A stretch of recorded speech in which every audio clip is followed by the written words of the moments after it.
हजरत इब्राहीम अलैहिस्सलाम के बेटे हजरत इस्माईल अलैहिस्सलाम के 12 बेटे थे। उनकी नस्ल इस कदर हुई कि मक्कतुल मुकर्रमा में न समा सकी और पूरे हज्जाज में फैल गई। उनके एक बेटे कीदार की औलाद में अदनान हुए। अदनान के बेटे मुअद और पोते का नाम नज़्जार था।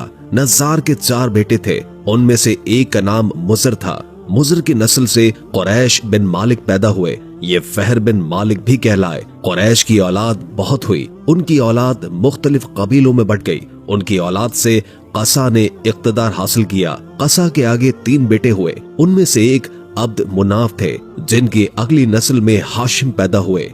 हाशिम ने मदीने के एक सरदार की लड़की से शादी की। उनके यहाँ एक लड़का हुआ। उसका नाम शीबा रखा गया। ये पैदा ही हुआ था कि हाशिम का इंतकाल हो गया। उनके भाई मुत्तलिब मक्के के हाकिम हुए। हाशिम का बेटा मदीना मुनव्वरा में परवरिश पाता रहा। जब मुत्तलिब को मालूम हो गया कि वो जवान हो गया है, तो भतीजे को लेने के लिए खुद मदीना गए। उसे लेकर मक्का मुकर्रमा पहुंचे तो लोगों ने ख्याल किया ये नौजवान इनका गुलाम है। मुत्तलिब ने लोगों को बताया कि ये हाशिम का बेटा और मेरा भतीजा है। इसके बावजूद लोगों ने उसे मुत्तलिब का गुलाम ही कहना शुरू कर दिया। इस तरह शीबा को अब्दुल मुत्तलिब कहा जाने लगा। इन्हीं अब्दुल मुत्तलिब के यहाँ अबू तालिब, हमजा, अब्बास, अब्दुल्ला, अबू लहब, हारिस, जुबैर, जर्रार और अब्दुल रहमान पैदा हुए। उनके बेटे अब्दुल्ला से हमारे नबी हजरत मोहम्मद मुस्तफा सल्लल्लाहु अलैहि वसल्लम पैदा हुए। अब्दुल मुत्तलिब के बेटों में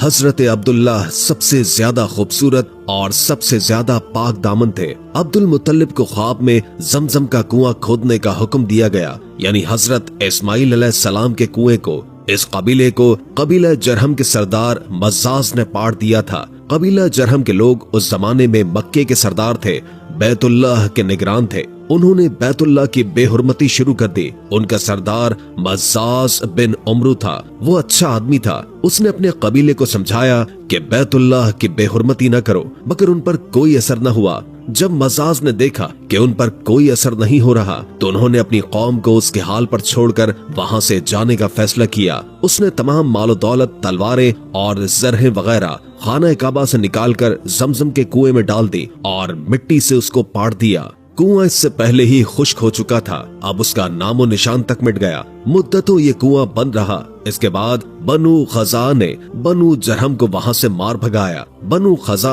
और कस्सा की सरदारी का जमाना उसी हाल में गुजरा। कुआं बंद रहा यहाँ तक कि कस्सा के बाद हजरत अब्दुल मुत्तलिब का जमाना आ गया। उन्होंने एक ख्वाब देखा। वो ख्वाब कुछ यूं था कि उन्हें ख्वाब में ही जमजम के कुएं की जगह दिखाई गई और उसको खोदने का हुक्म दिया गया। हजरत अली करमुल्लाह वजहुल करीम से रिवायत है कि अब्दुल मुत्तलिब ने बताया, मैं हजर अस्वद के मकाम पर सो रहा था कि मेरे पास एक आने वाला आया। उसने मुझसे कहा, तैयबा को खोद दो। मैंने उससे पूछा, तैयबा क्या है, मगर वो कुछ बताए बगैर चला गया। दूसरी तरफ रात फिर ख्वाब में वही शख्स आया, कहने लगा, बर्रा को खोद दो। मैंने उससे पूछा, बर्रा क्या है, वो कुछ बताए बगैर ही चला गया। तीसरी रात मैं अपने बिस्तर पर सो रहा था कि फिर वही शख्स ख्वाब में आया। उसने कहा, मजनूना खोद दो। मैंने पूछा, मजनूना क्या है, वो बताए बगैर चला गया। इससे अगली रात मैं फिर बिस्तर पे सो रहा था कि फिर वही शख्स आया और बोला, जमजम खोद दो। मैंने उससे पूछा, जमजम क्या है। इस बार उसने कहा,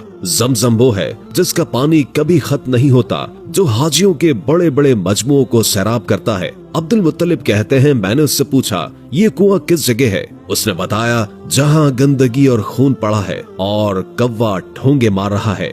दूसरे दिन हजरत अब्दुल मुत्तलिब अपने बेटे हारिस के साथ वहां गए। उस वक्त उनके यहाँ यही एक लड़का था। उन्होंने देखा कि वहां गंदगी और खून पड़ा है और एक कव्वा ठोंगे मार रहा था। उस जगह के दोनों तरफ बुत मौजूद थे और ये गंदगी और खून दरअसल उन बुतों पर कुर्बान किए जाने वाले जानवरों का था। पूरी निशानी मिल गई तो हजरत अब्दुल मुत्तलिब कुदाल लेकर आए और खुदाई के लिए तैयार हुए, लेकिन उस वक्त कुरैश वहां आन पहुंचे। उन्होंने कहा, अल्लाह की कसम, हम तुम्हें यहाँ खुदाई नहीं करने देंगे। तुम हमारे इन दोनों बुतों के दरमियान कुआं खोदना चाहते हो जहाँ हम उनके लिए कुर्बानियां करते हैं। अब्दुल मुत्तलिब ने उनकी बात सुनकर अपने बेटे हारिस से कहा, तुम इन लोगों को मेरे करीब ना आने दो, मैं खुदाई का काम करता रहूंगा, इसलिए कि मुझे जिस काम का हुक्म दिया गया है मैं उसको जरूर पूरा करूंगा। कुरैश ने जब देखा कि वो बाज आने वाले नहीं तो रुक गए। आखिर उन्होंने खुदाई शुरू कर दी। जल्द ही कुएं के आसार नजर आने लगे। ये देखकर उन्होंने अल्लाहु अकबर का नारा लगाया और पुकार उठे,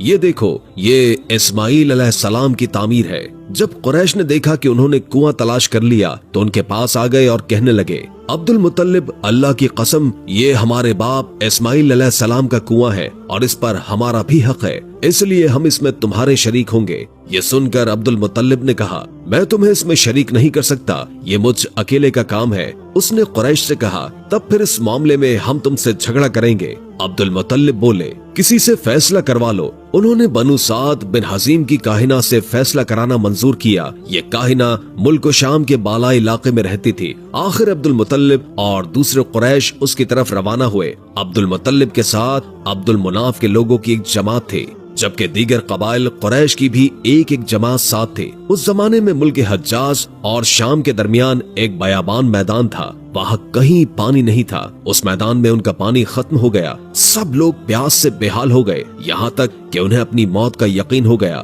उन्होंने कुरैश के दूसरे लोगों से पानी मांगा, लेकिन उन्होंने पानी देने से इनकार कर दिया।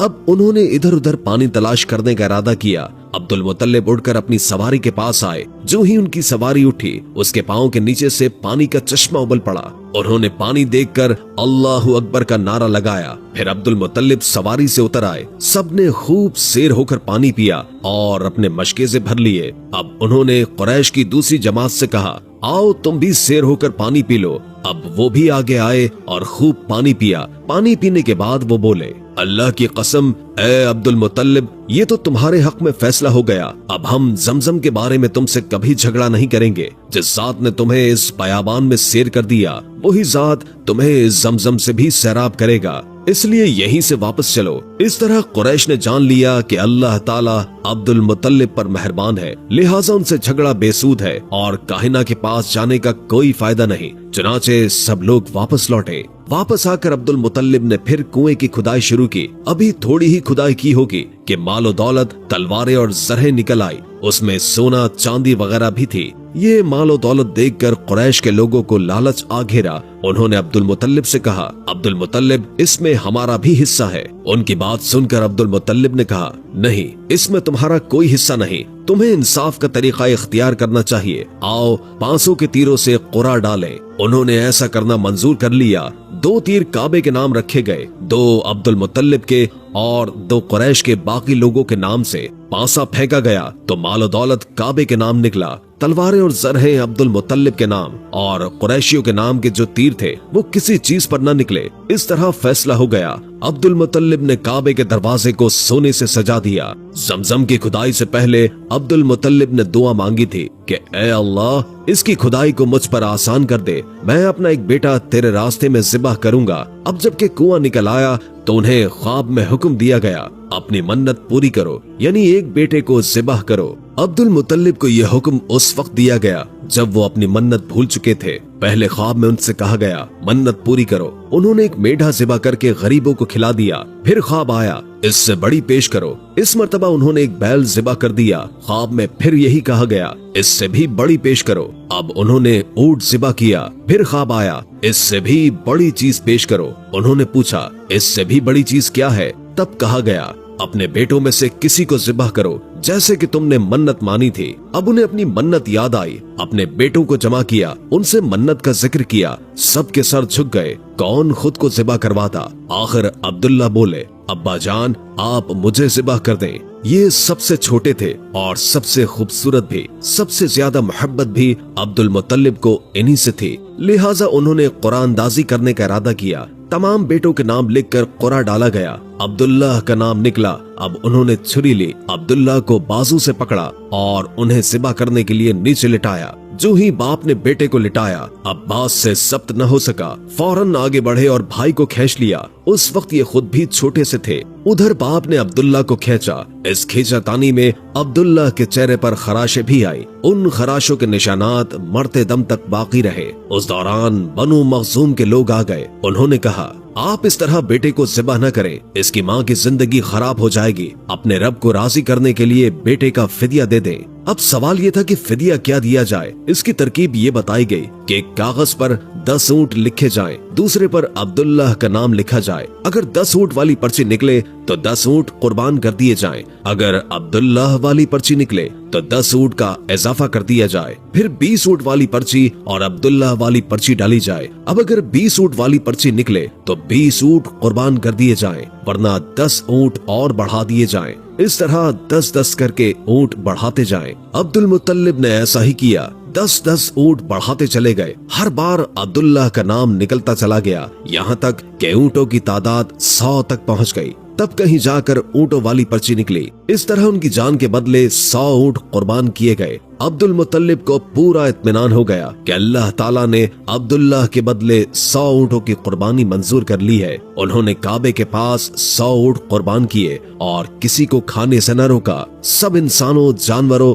और परिंदों ने उनको खाया। इमाम ज़हरी कहते हैं कि अब्दुल मुत्तलिब पहले आदमी हैं जिन्होंने आदमी की जान की कीमत 100 ऊंट देने का तरीका शुरू किया। इससे पहले 10 ऊंट दिए जाते थे। इसके बाद ये तरीका पूरे अरब में जारी हो गया। गोया कानून बन गया कि आदमी का फिदिया 100 ऊंट है। नबी करीम सल्लल्लाहु अलैहि वसल्लम के सामने जब ये जिक्र आया तो आपने इस फिदिये की तस्दीक फरमाई, यानी फरमाया कि ये दुरुस्त है। और इसी बुनियाद पर नबी करीम सल्लल्लाहु अलैहि वसल्लम फरमाते हैं, मैं 2 ज़बी हूँ, यानी हजरत इस्माइल अलैहिस्सलाम और हजरत अब्दुल्लाह की औलाद हूँ।